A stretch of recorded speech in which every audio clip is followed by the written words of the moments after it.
Political vibes ప్రేక్షకులకు నమస్కారం. మిత్రులారా, మొత్తానికైతే ఇక మంత్రివర్గం అనేది పూర్తి విస్తరణ జరగబోతా ఉన్నది. ఇంకో 6 మంత్రులను మంత్రివర్గంలోకి తీసుకుంటారు. దీంతో పూర్తిగా మంత్రివర్గం అయిపోతుంది. ఇప్పటికీ సంవత్సరం మీద 3 నెలలైనా మంత్రివర్గం పూర్తిగా లేదు. కీలకమైన శాఖలు హోం శాఖ కావచ్చు, విద్యాశాఖ కావచ్చు, మున్సిపల్ శాఖ కావచ్చు, అలాగే కార్మిక శాఖ కావచ్చు, ఇవన్నీ కూడా ముఖ్యమైన శాఖలు కూడా రేవంత్ రెడ్డి దగ్గరనే పెట్టుకున్నాడు. అలాగే ఇంకో 6 మంత్రులను ఇక తప్పని పరిస్థితులలో, ఎందుకంటే ఉత్తమ్ కుమార్ రెడ్డికి ఏమాత్రం ఛాన్స్ ఇవ్వకుండా, కోమటిరెడ్డి బ్రదర్స్ కి ఏమాత్రం ఛాన్స్ ఇవ్వకుండా పావులు కదిపిండు. మంత్రివర్గం కూడా ఎందుకు ఆపిండంటే బీఆర్ఎస్ నుంచి కొంతమంది కాంగ్రెస్ లకు రావాలంటే కొన్ని మంత్రుల శాఖలు ఆపాలని చెప్పేసి కూడా ఆపిండు. సో ఇది ఒక టెక్నిక్ రేవంత్ రెడ్డి దగ్గర. మొత్తానికైతే రేవంత్ రెడ్డి ఇందులో సక్సెస్ అయ్యండి. నేను 100% చెప్తాను. చాలా మంది ఫెయిల్ అయ్యిండు రేవంత్ రెడ్డికి ఎందుకో కిందికి నీళ్ళత్తానే అవత్తానే ఏవి రాలేదు, సక్సెస్ అయ్యిండు. ఏ క్షణాలైనా మొత్తం కుళ్ళు గుత్తగా హోల్సేల్ గా మొత్తం బిస్తర్ కట్టే అవకాశాలు అయితే క్లియర్ కనబడతా ఉన్నాయి. సో మరి ముఖ్యంగా కీలక శాఖ హోంశాఖ. ఈ హోంశాఖ కోసం రాజగోపాల్ రెడ్డి పట్టుబట్టి కోమటిరెడ్డి వెంకటరెడ్డి రాజగోపాల్ రెడ్డి విశ్వ ప్రయత్నాలు చేస్తా ఉన్నాడు. అలాంటి హోంశాఖ రాజగోపాల్ రెడ్డికి వస్తలేదు. అసలు రాజగోపాల్ రెడ్డికి మినిస్టర్ పదవి కూడా వచ్చే అవకాశాలు లేవు. ఎందుకంటే క్లియర్ గా హోంశాఖను సీతక్కకి ఇచ్చే అవకాశాలు అయితే క్లియర్ కనబడతా ఉన్నాయి. విశ్వసనీయ సమాచారం మేరకు సీతక్కను హోంశాఖకు మార్చే అవకాశాలు క్లియర్ కనబడతాయి. ఎందుకంటే రేవంత్ రెడ్డి చేసే పని ఏంటంటే నమ్మకస్తులకు హోంశాఖ ఇవ్వాలి. హోంశాఖ చేతుల్లో లేకపోతే ఈ యొక్క రాష్ట్రం చేతులు ఉండదు. ఈ యొక్క బీఆర్ఎస్ ను కట్టడి చేయాలంటే రేవంత్ రెడ్డి మనిషే హోంశాఖలో ఉండాలనే ఉద్దేశంతో ఇప్పుడు విజయశాంతిని కూడా మంత్రివర్గంలోకి తీసుకుంటా ఉన్నారు. ముఖ్యంగా ఫస్ట్ విజయశాంతిని హోంశాఖ అనుకున్నారు. కానీ రేవంత్ రెడ్డికి విజయశాంతి కంటే కూడా సీతక్కనే నమ్మదగిన వ్యక్తి కాబట్టి ఆ యొక్క హోంశాఖను సీతక్కకు కట్టబెట్టే దిశగా ఆలోచన జరుగుతూ ఉన్నది. ఇది విశ్వసనీయ సమాచారం. గతంలో నేనే చెప్పిన హోంశాఖకు విజయశాంతిని సెలెక్ట్ చేస్తా ఉన్నారు. విజయశాంతిని హోంశాఖ మంత్రిగా అంటే తీసుకోబోతా ఉన్నారు, హోమ్ మినిస్టర్ గా తీసుకోబోతారని చెప్పిన. కానీ ఇప్పుడు సమీకరణాలు మారిపోయినాయి. సో మంత్రుల శాఖలు కూడా కొండ సురేఖది కూడా శాఖ మార్చే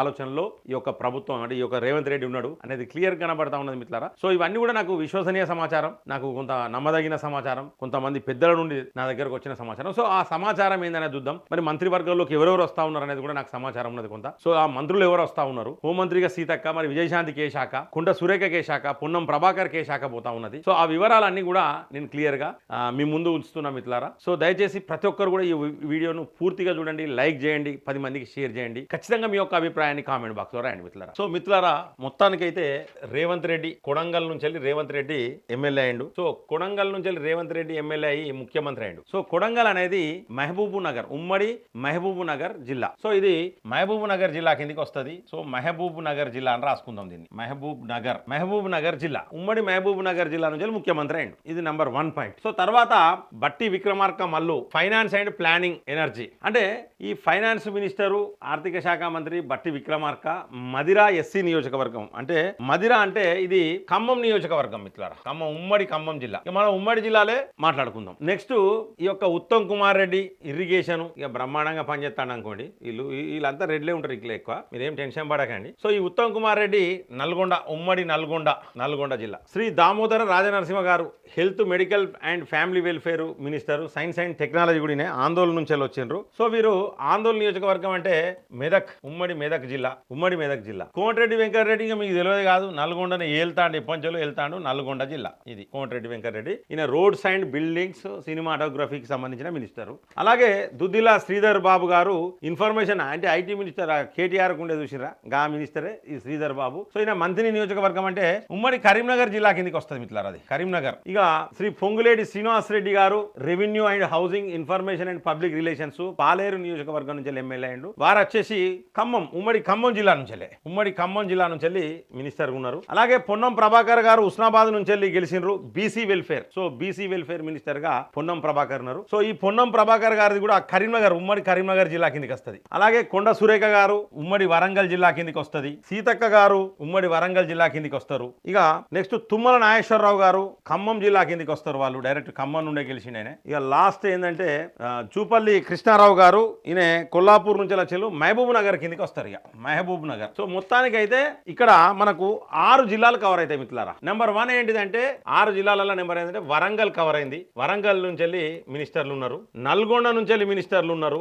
అలాగే నంబర్ 3 ఏంటంటే ఖమ్మం నుంచి ఉన్నారు. నంబర్ 4 ఏంటంటే మెదక్ నుండి ఉన్నారు. నెంబర్ 5 ఏంటంటే కరీంనగర్ నుండి ఉన్నారు. నంబర్ 6 ఏంటంటే మిత్రులారా మహబూబ్ నగర్. ముఖ్యమంత్రిదే మర్చిపోతాం మనం, ఎప్పుడైనా పేరు మర్చిపోడు, ఆయన జిల్లా మర్చిపోడు. మహబూబ్ నగర్ జిల్లా నుంచి వెళ్ళారు. మొత్తం 6. సో మనకు ఉమ్మడి జిల్లాలు ఏంటంటే 10 ఉమ్మడి జిల్లాలు ఉన్నాయి. సో 10 ఉమ్మడి జిల్లాలలో 6 ఉమ్మడి జిల్లాల నుంచి వచ్చినాయి. ఇక మరి రానియండి అనేది కూడా రాసుకోవాలి. నెంబర్ 7 నిజామాబాద్ కు మినిస్టర్ లేరు, నిజామాబాద్ జిల్లా. నెంబర్ 8 ఆదిలాబాద్ జిల్లాకు మినిస్టర్ లేరు. నెంబర్ 9 అసలు హైదరాబాద్ జిల్లాకు మినిస్టర్ లేరు, ఉమ్మడి హైదరాబాద్. నెంబర్ 10 రంగారెడ్డి జిల్లాకు లేరు. సో వరంగల్, నల్గొండ, ఖమ్మం, మెదక్, కరీంనగర్, మహబూబ్ నగర్ ఉమ్మడి జిల్లాలలో మినిస్టర్లు ఉన్నారు. కానీ ఈ యొక్క నిజామాబాద్ ఉమ్మడి జిల్లా, ఆదిలాబాద్ ఉమ్మడి జిల్లా, హైదరాబాద్ ఉమ్మడి జిల్లా, రంగారెడ్డి జిల్లాలో లేరు. ముఖ్యంగా ఏంటంటే నల్గొండ, మహబూబ్ నగర్ నుంచి ఉన్నారు, నల్గొండ నుంచి ఉన్నారు బ్రహ్మాండంగా, వరంగల్ నుండి కూడా ఇద్దరు ఉన్నారు. సో ఇప్పుడు మనకు వచ్చేటి ఏంటంటే 6 మినిస్ట్రీలు ఇస్తారు మొత్తం. ఇక మొత్తం క్లోజ్ చేస్తా ఉన్నారు దుకాణం. ఎందుకంటే ఇది క్లోజ్ చేయడం కోసమే కొన్ని నామినేటెడ్ పదవులు ఇచ్చారు. ఆశావాహులు ఉంటారు, మాకు కావాలంటారు, నామినేటెడ్ పదవులు ఇచ్చారు. కొందరికి నల్గొండకి ఏంటంటే అడగకుండా ఎమ్మెల్సీ పదవులు నల్గొండకి ఇచ్చారు. ఎక్కువ ఎందుకు ఇచ్చిండ్రంటే ఇక నల్గొండ కోట అయిపోయింది, నల్గొండ వాళ్ళు జోలికి రావద్దనే ఉద్దేశంతో. సో మిత్రులారా, మరి ఈ యొక్క 4 జిల్లాల నుంచి వెళ్ళి మనకు మినిస్టర్లు రావాలి. ఖచ్చితంగా నిజామాబాద్ నుంచి వెళ్ళి సుదర్శన్ రెడ్డికి మినిస్టర్ ఇస్తారు మిత్రులారా. సుదర్శన్ రెడ్డికి 100కు 100% మినిస్ట్రీ ఇస్తుండ్రు. ఖచ్చితంగా బోధన్ నియోజకవర్గం సంబంధించిన సుదర్శన్ రెడ్డికి మినిస్ట్రీ ఇస్తుండ్రు. ఇందులో నో డౌట్. ఎందుకు ఇస్తారంటే అక్కడ ఖచ్చితంగా చెక్కు పెట్టాలి. అక్కడ భారతీయ జనతా పార్టీ గట్టిగా ఉన్నది నిజామాబాద్ జిల్లాలో. సో అక్కడ చెక్కు పెట్టాలంటే ఒక మినిస్టర్ కావాలనే ఉద్దేశంతో ధర్మపురి అరవిందుకు చెక్కు పెట్టేందుకు అక్కడ సుదర్శన్ రెడ్డికి ఇచ్చే అవకాశాలు అయితే 100కు 100% ఉన్నాయి. అలాగే ఇక నెక్స్ట్ హైదరాబాద్ కోటాలో విజయశాంతికి ఇస్తారు. విజయశాంతి ఈమె ఎమ్మెల్సీ. సో హైదరాబాద్ కోటాలో విజయశాంతికి ఇస్తారు. ఎందుకంటే ఇక్కడ సిటీలో కొంచెం ఆర్గనైజేషన్ పెంచడం కోసం. అలాగే సినీ గ్లామర్ అంతే, ఈమె చేసింది ఏం లేదు, విజయశాంతి చేసింది ఏం లేదు, కానీ పార్టీ కోసం చేసింది ఏం లేదు. చాలా మంది ఏదో ఎచ్చులు కొడతారు కానీ ఏం లేదు. ఇక ఆదిలాబాద్ నుంచి ఒక మినిస్టర్ వస్తారు, వెడ్మ బొజ్జు. వెడ్మ బొజ్జుకు ఆదిలాబాద్ నుంచి వెళ్ళి వెడ్మ బొజ్జుకి ఇస్తారు. ఎందుకు ఇస్తారంటే అక్కడ ఉన్నదే ఒక అతను ఖానాపూర్ నుంచి, ఇంకెవరు లేరు అక్కడ, ఎవరు గెలవలేదు. కాబట్టి గెలిచిన వాళ్ళ వెడ్మ బొజ్జుకు ఒకటి ఇస్తారు. సో దీంతో ఏంటంటే సామాజిక వర్గం ఇది ఎస్టీ కిందికి వస్తుంది, అయిపోయింది.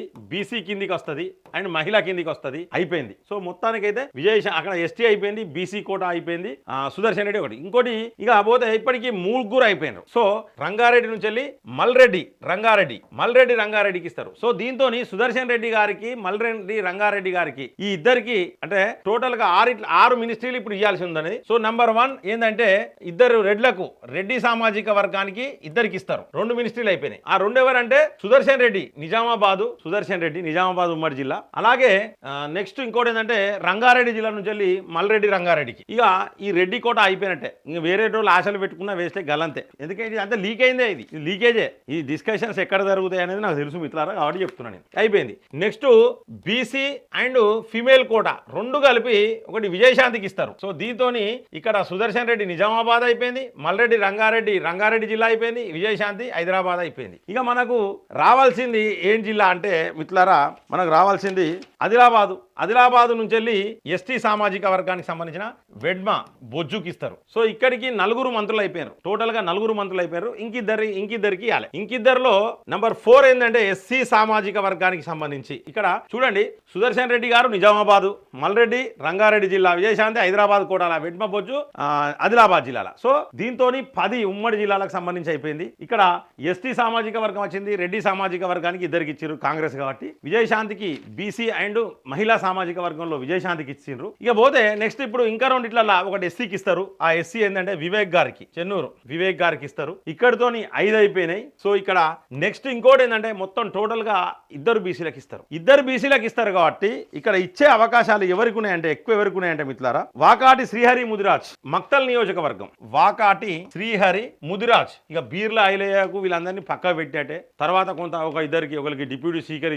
ఇవ్వచ్చు, ప్రభుత్వ చీఫ్ విప్ ఇవ్వచ్చు. సో కాబట్టి వాకాటి శ్రీహరి ముదిరాజు, ఎందుకంటే ముదిరాజులను కొంత ఎంకరేజ్ చేసే క్రమంలో ముదిరాజుకు ఒకటి వాకాటి శ్రీహరి ముదిరాజు. ఇతను కూడా మహబూబ్ నగర్ జిల్లాకు సంబంధించినోడే. సో రేవంత్ రెడ్డి ఎక్కువ మహబూబ్ నగర్ తిరగడు కాబట్టి నమ్మదగిన వ్యక్తి కాబట్టి శ్రీహరి ముదిరాజుకి ఇస్తే అక్కడ మహబూబ్ నగర్ జిల్లాలో కూడా ఈ శ్రీహరి ముదిరాజు తిరిగే అవకాశాలు ఉంటాయని ఇస్తారు. సో మొత్తానికైతే ఇక్కడ 2 బీసీలు, 2 రెడ్డి సామాజిక వర్గం, ఒక ఎస్టీ వెడ్మ బొజ్జు, ఒక ఎస్సీ వివేక్. సో 6 వీళ్ళే మంత్రులు. ఇక వీళ్ళు మంత్రులు అయిన తర్వాత నెక్స్ట్ మనకు జరిగేది ఏంటంటే మార్పు, శాఖల మార్పు ఏ విధంగా జరగబోతుంది అనేది మీకు చెప్తా ఉన్నా మిత్రులారా. శాఖల మార్పు ఏ విధంగా జరగబోతా ఉన్నదంటే మీరు క్లియర్గా చూడండి. ఇక్కడ సీతక్క ఉన్నది, సీతక్కకు పంచాయతీ రాజు, రూరల్ డెవలప్మెంట్ ఇవన్నీ ఇచ్చారు. కానీ ఇప్పుడు సీతక్కకు హోమ్ మినిస్టర్ ఇస్తారు మిత్రులారా. ఎందుకంటే హోం శాఖ ఎందుకు ఇస్తారంటే రేవంత్ రెడ్డికి అత్యంత దగ్గర, ఇక సుట్టం లెక్కన సంత చెల్లెలెక్కనే అనుకోరాదు. కాబట్టి ఆమె చేతులు ఉంటే రేవంత్ రెడ్డి చేతులు ఉన్నట్టే. కాబట్టి సీతక్కకు హోమ్ మినిస్టర్ ఇస్తారు. సీతక్కకు ఎందుకంటే ఆమె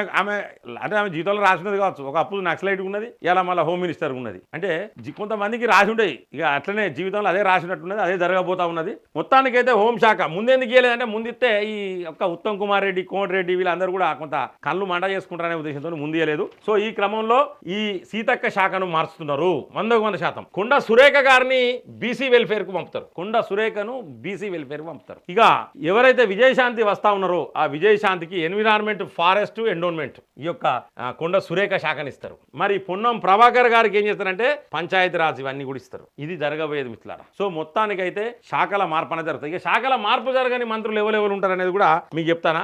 శాఖల మార్పులు ఎవరి జరిగాయి, వీళ్ళు ఎట్లున్నోళ్ళు గట్టనే ఉంటారు. చూడండి మిత్రులారా, ముఖ్యమంత్రి ఇట్లనే ఉంటాడు. మీకు ముఖ్యమంత్రి గురించి డౌట్ పెట్టుకోవాల్సిన అవసరం లేదు. బట్టి విక్రమార్క గారు కూడా అట్లనే ఉంటారు. ఉత్తమ్ కుమార్ రెడ్డిని డిస్టర్బ్ చేయరు. కోమటిరెడ్డి వెంకటరెడ్డిని, దుద్దిల శ్రీధర్ బాబును, పొంగులేటి శ్రీనివాసరెడ్డిని, దామోదర్ రాజనరసింహ వీళ్ళెవ్వరిని కూడా డిస్టర్బ్ చేయరు. జూపల్లి కృష్ణారావును కూడా డిస్టర్బ్ చేయరు.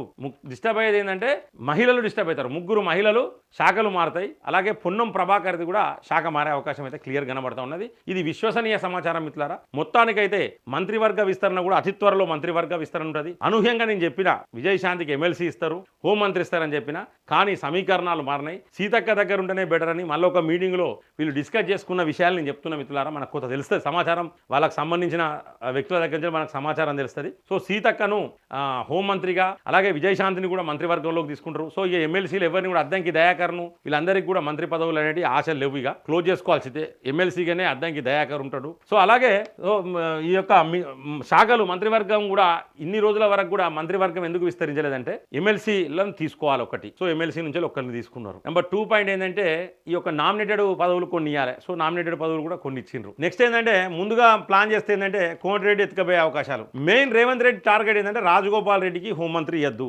రాజగోపాల్ రెడ్డికి మినిస్టర్ ఇవ్వద్దు, కోమటిరెడ్డి బ్రదర్స్ కు సంబంధించిన ఏ ఒక్కరికి కూడా మంత్రులు ఇవ్వద్దు, ఉత్తమ్ కుమార్ రెడ్డికి సంబంధించిన వాళ్ళకి ఎవరికి ఇవ్వకూడదు, పొంగులేటి శ్రీనివాసరెడ్డికి సంబంధించిన వాళ్ళకి ఎవరికి ఇవ్వకూడదు, బట్టి విక్రమార్కకు సంబంధించి ఎవరికి ఇవ్వకూడదు అనే ఒక దృఢ సంకల్పంతోనే ఈ యొక్క మంత్రివర్గం లేట్ అయింది. అలాగే ఎమ్మెల్సీ ఎన్నికలు అయిపోవాలి. సో అయిపోయిన తర్వాతనే చేద్దామని. అలాగే వచ్చేటోళ్ళు ఎంతమంది వస్తారో ఇక ఈ వచ్చేటోళ్ళు ఆగిపోయింది కదా ఇక, కాబట్టి మంత్రివర్గం స్టార్ట్ అవుతుంది. ఇది ఈ వచ్చేటోళ్ళు కనుక ఆగకపోతే మంత్రివర్గం అనేది విస్తరణ జరగవు. కొంతమంది ఆశించారు. ఇప్పుడు పోచారం శ్రీనివాసరెడ్డి వంటి వాళ్ళు ఆశించే వచ్చిర్రు. కానీ ఏంటంటే వాళ్ళ మీద ఈ యొక్క అనర్హత పిటిషన్ వేయడము అది ఫాస్ట్ ట్రాక్ కోర్టులో నడుస్తూ ఉన్నది మిత్రులారా. ఏది ఏమైనప్పటికీ వాళ్ళ మీద కూడా అనర్హత వేడి పడే అవకాశాలు అయితే క్లియర్ కనబడతా ఉన్నాయి మిత్రులారా. ప్రతి ఒక్కరు ఈ యొక్క వీడియోను లైక్ చేయండి, 10 మందికి షేర్ చేయండి. జై హింద్, జై భారత్.